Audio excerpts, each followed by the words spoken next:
আবহাওয়া অনুকূলে থাকায় চলতি বছর গাইবান্ধায় পাটের বাম্পার ফলন হয়েছে।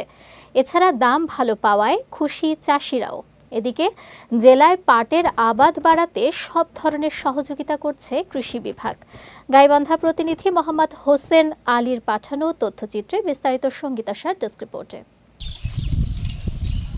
প্রতি বছরের মতো এবছরও গাইবান্ধার ৭ উপজেলায় পাটের আবাদ করেছেন কৃষকরা। বর্তমানে পাট জাগ দেয়া, শুকানো ও বাজারজাতকরণে ব্যস্ত সময় পার করছেন তারা। কৃষকরা জানান, বিগত বছরের তুলনায় এ বছরে পাটের উৎপাদন ভালো হয়েছে। দাম ভালো পাওয়ায় লাভবান হচ্ছেন তারা। আগামী বছরগুলোতে এরকম দাম থাকলে পাট চাষ আরও বাড়বে বলে জানান চাষিরা। অন্যান্য বছরের তুলনায় এবছর পাটের আবাদের খুব উন্নতিও হয়েছে এবং ফলন বাড়ছে এবং দাম অনেক ভালো। তাতে কৃষকের অনেক লাভবান হয়েছে। 4 মণ পাট আনছিলাম, 3800 টাকা করে বেচাকিনি করছি, কিন্তু মনে করেন যে পাটের দামটা অনেক বেশি। আগামী বছর কম আসলে এবার বাড়তে গেছে, গৃহস্থর মনটা খুশি, সার পানির দাম বেশি।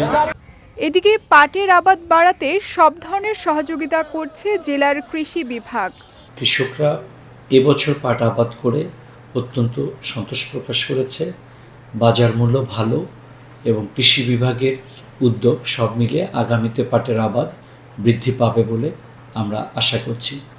এ ব্যাপারে কৃষি বিভাগ নিয়মিত কৃষকদেরকে পরামর্শ প্রদান, প্রশিক্ষণ প্রদান এবং অন্যান্য বিষয়ে কৃষকদেরকে সহযোগিতা প্রদান করছে।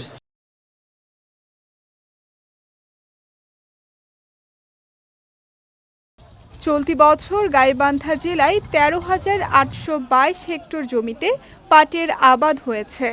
আগামী দিনে এ জেলায় পাটের আবাদ আরও বাড়বে বলে প্রত্যাশা সংশ্লিষ্টদের। বিজয় টিভি নিউজ ডেস্ক।